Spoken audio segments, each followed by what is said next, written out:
Hello students. Hope कि आप सब अच्छे होंगे। हम स्टार्ट करेंगे इंडियन इकोनॉमी का फर्स्ट चैप्टर। जैसे कि आपको पता ही है, 11th क्लास में बेटा आप पढ़ के आए हो माइक्रो इकोनॉमिक्स और स्टैटिस्टिक्स। 12th क्लास में अब आपके पास एक मैक्रो इकोनॉमिक्स है और दूसरा इंडियन इकोनॉमी है। इंडियन इकोनॉमी आपको 12th में इसलिए पढ़ाई जा रही है कि अच्छे से आपको इकोनॉमी के बारे में पता चले, क्या इकोनॉमी है, कैसे हमारी इकोनॉमी आगे बढ़ती है, पास्ट में हमारी इकोनॉमी कैसे थी, कैसे हम अपनी इकोनॉमी को और ज्यादा अच्छा कर सकते हैं। तो हम स्टार्ट करेंगे from the first unit of Indian economy. हमारा फर्स्ट यूनिट है बेटा government policies and experience 1947 to 1990। ये हमारा फर्स्ट यूनिट 2 चैप्टर से है। एक चैप्टर फर्स्ट चैप्टर है Indian economy since independence. Independence के टाइम में हमारी इंडियन इकोनॉमी कैसी थी। माने फर्स्ट चैप्टर में हम स्टडी करेंगे आजादी से पहले हमारी इकोनॉमी में क्या कुछ था 47 तक, और सेकंड चैप्टर में हम स्टडी करेंगे 47 से 90 तक इंडिपेंडेंस के बाद हमारी इंडियन इकोनॉमी में क्या कुछ हुआ, कैसे सब कुछ हुआ। तो ये ओवरव्यू हो गया कैसे हमने क्या कुछ इस चैप्टर में करना है। चैप्टर स्टार्ट करने से पहले आपको बता दूं कि specially for the 12th CBSE board है हमारा, तो एनसीईआरटी पढ़ना आपके लिए बहुत ही ज्यादा जरूरी है। इसी वजह से मैं आपको टोटल लेक्चर एनसीईआरटी से ही पढ़ाऊंगा। First chapter is Indian economy on the eve of independence. तो ये चैप्टर पढ़ने के बाद आप क्या कुछ सीख जाओगे कि इंडिपेंडेंस के टाइम में हमारी इंडियन इकोनॉमी कैसी थी, कौन कौन से फैक्टर्स हैं, द फैक्टर्स, कौन कौन से फैक्टर्स हैं जो रिस्पॉन्सिबल थे अंडर डेवलपमेंट के लिए और स्टेग्नेशन के लिए। मतलब हमारी इकोनॉमी उस समय में बहुत ज्यादा बैकवर्ड थी, हमारी इकोनॉमी में ग्रोथ एंड डेवलपमेंट नहीं थी। तो क्या रीजन है, पूरा इंडिपेंडेंस से पहले हमारी इकोनॉमी का क्या स्ट्रक्चर था, क्या कुछ था, सब कुछ हम इस चैप्टर में डिस्कस करेंगे। तो स्टार्टिंग करते हैं इंट्रोडक्शन से। पढ़ने से पहले मैं आपको थोड़ा समझाता हूं, बेसिक बताता हूं क्या है। जैसे कि हम सबको पता ही है कि इंडियन 1947 से पहले हमारी कंट्री में ब्रिटिश रूल था। ब्रिटिशर्स हमारी कंट्री में बिजनेस करने के लिए आए थे, लेकिन धीरे धीरे करके उन्होंने हमारी कंट्री के ऊपर अपना रूल कर लिया, हम लोगों को अपना गुलाम बना लिया। ब्रिटिशर्स वो इंडिया जो कि किसी समय में एक गोल्डन बर्ड के नाम से जाना जाता था, ब्रिटिशर की पॉलिसीज की वजह से, ब्रिटिशर्स की इच्छाओं की वजह से, उनकी एक्सप्लॉयटेशन की वजह से, वो इंडिया जिसे कि हम किसी टाइम में गोल्डन बर्ड कहते थे, वो गोल्डन बर्ड क्या, वो सिंपल बर्ड भी नहीं रहा, कॉपर बर्ड भी नहीं रहा। इतना ज्यादा ब्रिटिशर्स ने हमारी इकोनॉमी को एक्सप्लॉइट किया, हमारी इकोनॉमी को ही नहीं बल्कि हमारे लोगों को भी एक्सप्लॉइट किया। एक बात याद रखना, ब्रिटिशर्स ने हमारी कंट्री में जो भी कुछ किया, जो भी कुछ किया, आइदर गुड और बैड, हर एक काम के पीछे उनका मोटिव सिर्फ और सिर्फ एक ही था, हम ऐसा क्या करें, कोई भी एक्टिविटी, सिर्फ मोटिव क्या था उनका, सेल्फ इंटरेस्ट। सेल्फ इंटरेस्ट का मतलब कि उनका अपना काम बनना चाहिए। जैसे हम एक मुहावरा यूज करते हैं कि अपना काम बनता बाढ़ में जाए जनता। उनका यही मोटिव था कि हमारा काम बनना चाहिए, हमें फायदा होना चाहिए, उन्होंने इंडियंस के बारे में, इंडियन इकोनॉमी के बारे में कुछ भी नहीं सोचा। इस चैप्टर में हम यही कुछ सीखेंगे कि कैसे ब्रिटिशर्स की, उन्होंने कैसे क्या क्या उन्होंने पॉलिसीज अडॉप्ट की, कैसे उन्होंने हमारे इंडियन इकोनॉमी को बैकवर्ड किया, कैसे क्या उनकी पॉलिसीज रही जिनकी वजह से हमारा इंडियन इकोनॉमी ग्रो नहीं कर पाया। तो जब हम, एक बात याद रखना, जब जब हम इकोनॉमी की बात करते हैं तो इकोनॉमी में हम इकोनॉमी के 3 सेक्टर्स की बात करते हैं। हम इसमें एग्रीकल्चर सेक्टर की भी बात करेंगे, हम इसमें इंडस्ट्रियल सेक्टर की भी बात करेंगे, और हम इसमें फॉरेन सेक्टर की भी बात करेंगे।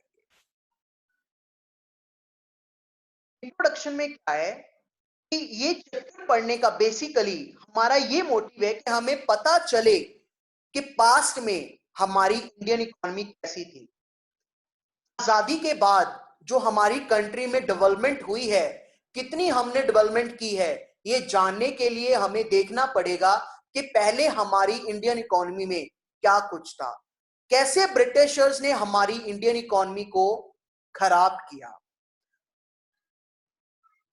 हमें पता ही है कि ब्रिटिशर्स ने हमारी कंट्री में बहुत ज्यादा लूट खसूट की, बहुत ज्यादा, जैसे मैंने आपको बताया है कि एक्चुअल में वो करने तो बिजनेस ही आए थे, लेकिन उन्होंने ऐसी एक्सप्लॉयटेटिव पॉलिसीज अडॉप्ट की, ऐसे हमारे इंडियन लोगों का शोषण किया कि हमारे इंडियन इकोनॉमी को बिल्कुल खत्म कर दिया, बिल्कुल खत्म कर दिया।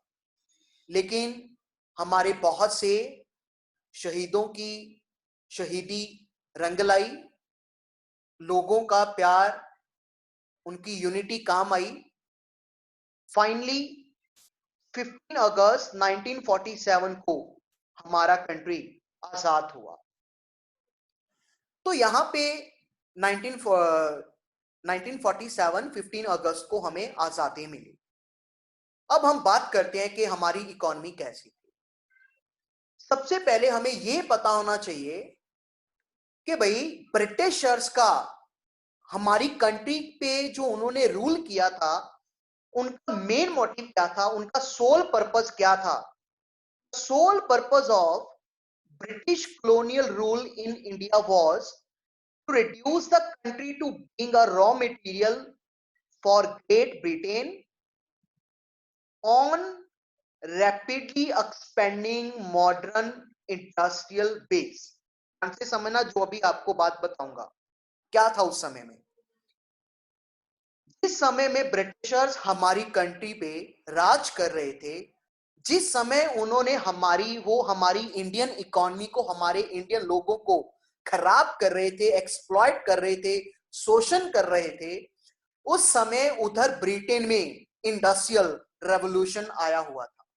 इंडस्ट्रियल रेवोल्यूशन का मतलब क्या है कि उधर की ब्रिटेन की इकोनॉमी आगे बढ़ रही थी, वहां पे नई नई इंडस्ट्री लग रही थी।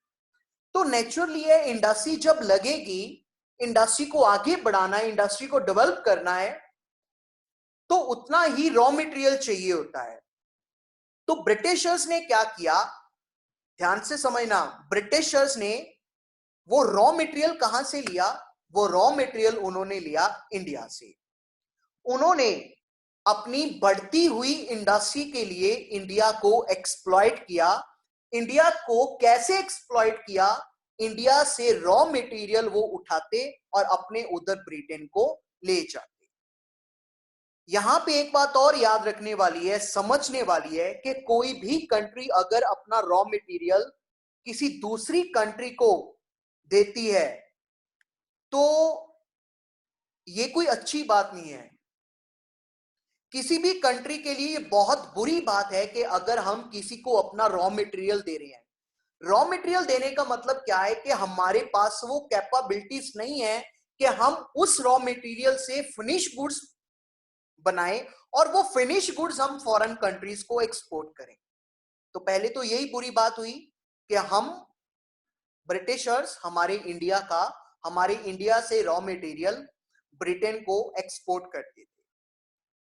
और क्या करते थे, वो वहां पे फिनिश गुड्स तैयार करके यहां से रॉ मटेरियल लेके गए ब्रिटेन में, और वहां पे फिनिश गुड्स तैयार करके वापस वो इंडिया में ले आते थे और इंडिया में आके वो गुड्स सेल करते थे, जिसका इंपैक्ट हमारी इंडियन मार्केट के ऊपर भी बुरा इंपैक्ट, बैड इंपैक्ट हमारी इंडियन मार्केट के ऊपर भी हुआ, जिससे कि हमारे कंट्री में एम्प्लॉयमेंट बहुत ज्यादा कम हो गई, पॉवर्टी पहले ही थी और बहुत ज्यादा इंक्रीज हो गई।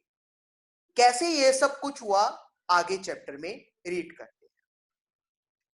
The very first topic is low level of economic development under the colonial rule. Colonial rule का मतलब क्या है? British rule. ब्रिटिश रूल के टाइम में हमारी कंट्री की जो इकोनॉमिक डेवलपमेंट थी, ग्रोथ थी, वो बहुत ज्यादा कम थी। कैसे थी? इंडिया ब्रिटिश रूल से पहले हमारा इंडिया एक इंडिपेंडेंट इकोनॉमी था। इंडिपेंडेंट इकोनॉमी का मतलब हम किसी के ऊपर डिपेंडेंट नहीं थे।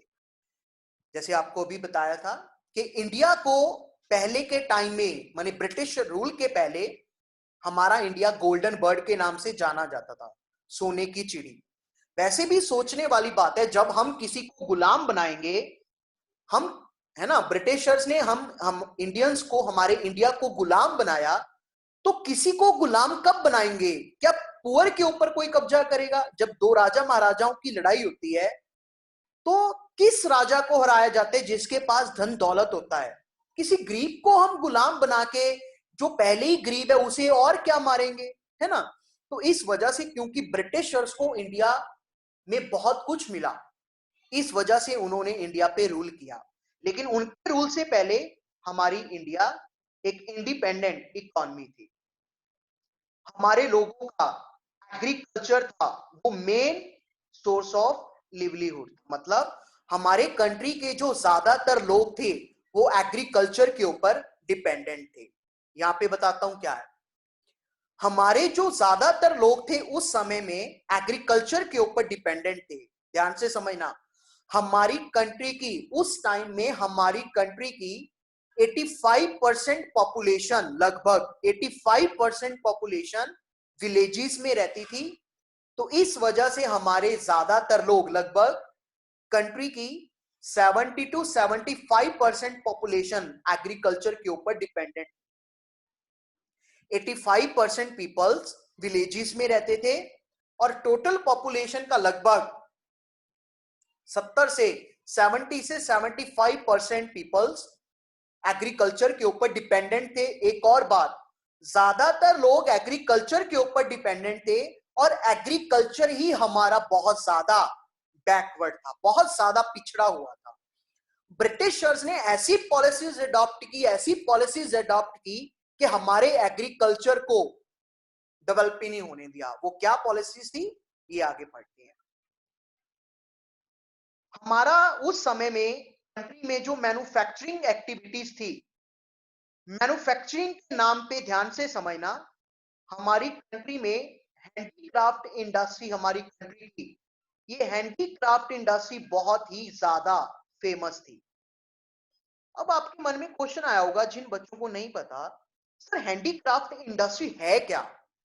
हैंडीक्राफ्ट इंडस्ट्री क्या होती है? माने जिस इंडस्ट्री में, है ना, माने जो हम लोग पुराने समय में हमारी कंट्री में हाथ से बना हुआ सामान ज्यादा बिकता था, क्योंकि हमारे पास मशीनें बहुत ज्यादा नहीं थी, ना के बराबर ही थी। तो हमारी कंट्री का खासियत बताता हूं, हमारी जो हैंडीक्राफ्ट इंडस्ट्री थी वर्ल्ड फेमस थी। इंडिया वाज वेल नॉन, ये देखिए यहां पे लिखा भी है, well non for its handicraft industry. अगर मने इतनी ज्यादा फेमस थी, वर्ल्ड लेवल पे फेमस थी, जैसे आज के टाइम में आप बच्चा लोग कहते हो ना कि ये रीबॉक है, ब्रांड, जिसे हम ब्रांड कहते हैं। तो अगर किसी हैंडीक्राफ्ट गुड्स के ऊपर इंडिया ये कहा गया है कि ये इंडिया है, मेड इन इंडिया है, तो इसका मतलब ये सीधा सीधा ये मतलब होता था कि yes, this is actual luxury, this is actually a brand. इतना ज्यादा फेमस था, specially in the field of cotton, silk, textiles, metal and precious stone work. इन चीजों में हमारी कंट्री में ये जो हैंडीक्राफ्ट इंडस्ट्री थी बहुत ज्यादा फेमस थी। लेकिन आपको सुन के बहुत ही सरप्राइज्ड फील होगा कि वो हमारी हैंडीक्राफ्ट इंडस्ट्री जो कि किसी टाइम पे बहुत ज्यादा इतनी जबरदस्त फेमस थी, लेकिन ब्रिटिशर्स की डिस्क्रिमिनेटरी पॉलिसीज की वजह से, उनकी भेदभाव भरी नीतियों की वजह से हमारी ये इतनी अच्छी, इतनी बड़ी हुई हैंडीक्राफ्ट इंडस्ट्री बिल्कुल तहस नहस हो गई। बहुत ज्यादा वर्ल्ड लेवल पे एक रेपुटेशन बनी हुई थी। उसका रीजन क्या था? शुरू से ही जैसे वर्ल्ड लेवल पे जाना जाता है कि हम इंडियंस बहुत ज्यादा ऑनेस्ट हैं, we are too much honest, बहुत ज्यादा ईमानदार लोग हैं, हम गुड्स बनाने में अच्छी क्वालिटी का ही रॉ मटेरियल यूज करते हैं। दूसरा, हमारे जो हैंडीक्राफ्ट थे, जो कारीगर थे, उनके हाथों में एक जादू था कि वो जब सामान बनाते थे तो बहुत अच्छा बन के आता था। ये सब हम बात कर रहे हैं इंडिपेंडेंस से पहले की। तो सोच के देखिए कितना ज्यादा ब्रिटिशर्स ने, 10th तक आप जस्ट ये रीड करके आए हो कि कैसे वॉर्स लगती थी, कैसे वो आए, उन्होंने किस राज्य ने किसे क्या कुछ किया, लेकिन अब हम बात करते हैं इकोनॉमिक पॉइंट ऑफ व्यू से। 12th में इंडियन इकोनॉमी, कितना ज्यादा ब्रिटिशर्स ने हमारी कंट्री में दुख फैलाए, कैसे लूटा उन्होंने। उस टाइम में ये भी सुनने वाली बात है, समझने वाली बात है, हमारी कंट्री में उस टाइम में जो आज का बांग्लादेश है, वहां पे ढाका उनका कैपिटल है। तो ढाका की मुस्लिन, मुस्लिन होती है लाइक मलमल। मलमल क्या होती है? जब आपने देखा होगा एक व्हाइट होता है, जाली टाइप कपड़ा होता है, दुपट्टे की तरह पतला होता है, शादी ब्याह में आपने देखा होगा है ना, कुछ ढकने के लिए उसको बेसिकली यूज किया जाता है, बिल्कुल व्हाइट कलर। तो आज बांग्लादेश है, लेकिन पहले तो इंडिपेंडेंस से पहले तो सारा पूरा इंडिया ही था। उसके आजादी के बाद ये सब पार्ट्स बने, इंडिया पाकिस्तान, और कुछ समय बाद में बांग्लादेश बना। तो उस समय में बांग्ला जो ये मुस्लिम थी, ढाका की मुस्लिम, वर्ल्ड फेमस थी। वर्ल्ड फेमस मने इसे एक रॉयल्टी की तरह माना जाता था ना, एक शाही के जैसे किसी ने कपड़े पहने हैं, है ना, ढाका की मलमल वर्ल्ड लेवल पे फेमस होती थी, बहुत ज्यादा फेमस थी एक्चुअली। ब्रिटिशर्स ने जो भी हमारी कंट्री में इकोनॉमिक पॉलिसीज उनके द्वारा एडॉप्ट की गई, कॉलोनियल गवर्नमेंट किसे कहते हैं बेटा? ब्रिटिश गवर्नमेंट को, है ना, जो गवर्नमेंट रूल कर रही थी इंडिया में। ब्रिटिश द्वारा जो भी पॉलिसीज, इकोनॉमिक पॉलिसीज एडॉप्ट की गई, जो भी उन्होंने पॉलिसीज बनाई, जैसे आपको स्टार्टिंग में भी बताया था, हर एक पॉलिसी के पीछे उनका मोटिव सिर्फ और सिर्फ मोटिव क्या था? ध्यान से देखना, protection and promotion of their economic interest of their home country and with the development of Indian economy. किसी भी इकोनॉमिक पॉलिसी के पीछे उनका ये मोटिव नहीं था कि हमने इंडिया को डेवलप करना है। उनकी हर एक इकोनॉमिक पॉलिसी के पीछे यही मोटिव था कि हमने अपना अपना मतलब ब्रिटेन की इंडस्ट्री को हम कैसे बढ़ाएं, कैसे हम और ज्यादा इंडियंस को एक्सप्लॉइट करें, ऐसे मोटिव थे। इंडिया की डेवलपमेंट ये तो बात की बातें हैं, हर एक पॉलिसी के पीछे उनका मोटिव पहले हम था कि हमारा फायदा हो, हमारी इंडस्ट्री को फायदा हो, हमारे ब्रिटेन को फायदा हो, हमारे ब्रिटेन को और ज्यादा कमाई हो, हम और ज्यादा कैसे इंडिया को लूटें। उनका हर तरफ हर वक्त उनका ध्यान ऐसी पॉलिसीज पे रहता। तो उनकी यही पॉलिसीज की वजह से, उनकी यही एक्सप्लॉयटेटिव पॉलिसीज की वजह से उन्होंने इंडिया को ट्रांसफॉर्म कर दिया। क्या ट्रांसफॉर्म किया?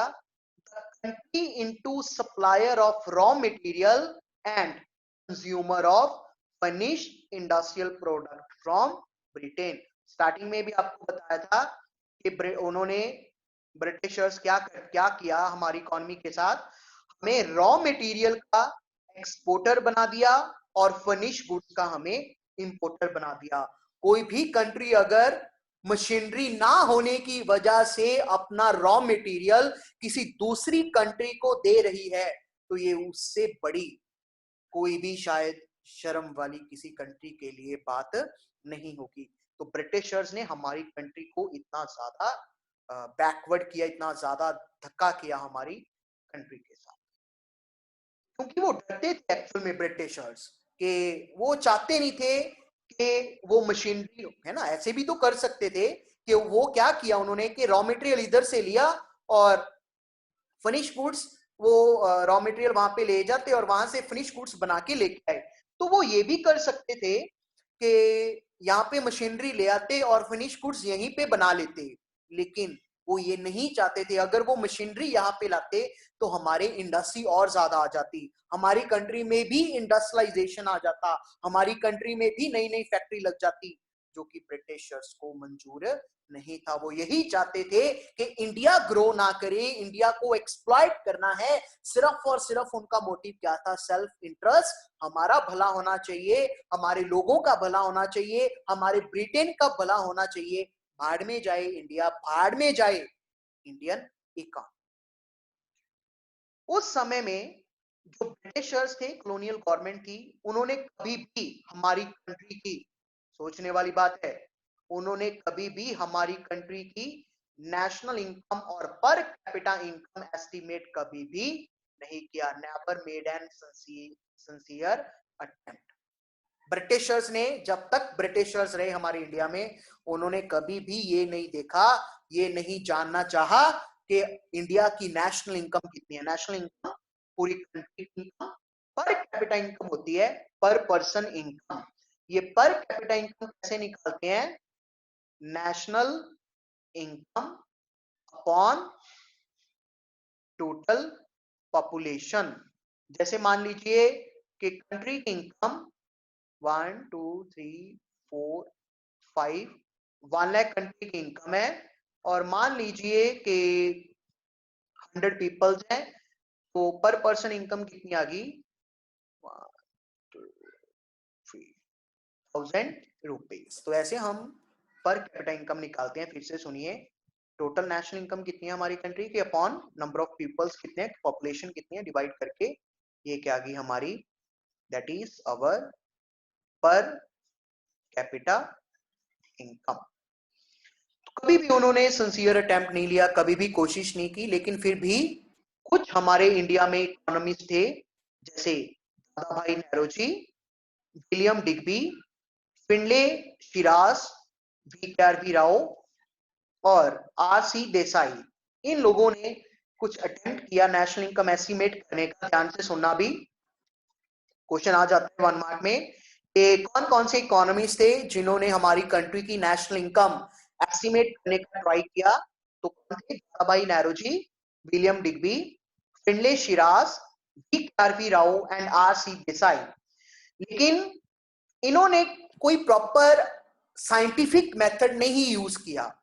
तो फिर जो इनमें से एक वी राव थे, इन्होंने कुछ समय बाद प्रॉपर साइंटिफिक मेथड्स को यूज करके कंट्री की नेशनल इनकम एस्टिमेट करनी चाहिए। तो उस समय में, आजादी से पहले, हमारी जो ग्रोथ रेट था वो 2% से भी कम था, और पर कैपिटा वो ग्रोथ रेट था वो 0.5% से भी कम था। तो देखिए कितना ज्यादा हमारी इकोनॉमी में प्रॉब्लम्स थी, बहुत ज्यादा हमारी इकोनॉमी में दिक्कत थी। यहाँ पे एक वर्ड्स लिखे हैं, मैं बताता हूँ आपको। However, most study did find that the country growth of aggregate real output during the first half of 20th century was less than 2%। ये एग्रीगेट रियल आउटपुट क्या होती है? आपने +1 में इंडेक्स नंबर किया होगा सबने, है ना? तो इंडेक्स नंबर में हम बेस ईयर की भी बात करते हैं और हम करंट ईयर की भी बात करते हैं। बेस ईयर को हम डिनोट करते हैं 0 के साथ और करंट ईयर को हम डिनोट करते हैं 1 के साथ। जैसे बेस ईयर की प्राइस P0, करंट ईयर की प्राइस P1। तो जब हम कंट्री की आउटपुट निकालते हैं उसे हम क्या कहते हैं? जीडीपी। तो कैसे निकालते हैं? जीडीपी का फॉर्मूला क्या है? Price into quantity. लेकिन जब हम रियल जीडीपी की बात करते हैं तो रियल जीडीपी हम कैसे कैलकुलेट करते हैं, ध्यान से समझना। वैसे ये मैक्रो इकोनॉमिक्स में आपको नेशनल इनकम वाले यूनिट में बहुत ज्यादा डीपली कंसेप्ट है, प्रॉपर मार्क्स का कंसेप्ट है। यहाँ पे ये वर्ड है तो थोड़ा सा आपको बता देता हूँ। रियल जीडीपी बेटा हम कैसे कैलकुलेट करते हैं, जब हम बेस ईयर की प्राइसेस इनटू करंट ईयर की क्वांटिटी दोनों को आपस में मल्टीपल करते हैं तो क्या आती है, रियल जीडीपी। एक होती है ये रियल जीडीपी और दूसरी होती है, ये वैसे मैक्रो का कंसेप्ट है जैसे अभी बताया आपको, दोनों पूरा कंसेप्ट ही रियल जीडीपी और नॉमिनल जीडीपी। रियल जीडीपी कैसे निकाली है हमने, बेस ईयर की प्राइस और करंट ईयर की क्वांटिटी। नॉमिनल जीडीपी कैसे निकलती है, करंट ईयर की प्राइसेस और करंट ईयर की क्वांटिटी। तो जो उस समय में ये सब कुछ क्या है मैक्रो में डिस्कस करेंगे। तो रियल जीडीपी उस समय में जो उसकी ग्रोथ रेट थी वो 2% से भी कम थी और पर कैपिटा जीडीपी वो 0.5% से भी कम थी। तो सोच के देखिए कितनी ज्यादा उस समय में हमारी इकोनॉमी में प्रॉब्लम थी, कितना ज्यादा ब्रिटिशर्स ने हमारी इकोनॉमी को एक्सप्लॉइट किया हुआ था, बहुत ज्यादा प्रॉब्लम थी। तो ये इस वीडियो में इतना ही। नेक्स्ट क्लास में हम पढ़ेंगे कि इंडिपेंडेंस से पहले हमारी इकोनॉमी में एग्रीकल्चर सेक्टर कैसा था, इंडस्ट्रियल सेक्टर कैसा था और फॉरेन सेक्टर कैसा था। तो थैंक यू वेरी मच। मैं प्रमोद गोयल। आगे नेक्स्ट क्लास में आपको एग्रीकल्चर सेक्टर और पूरा चैप्टर हम आराम से रीड करें। Thank you very much. Bye.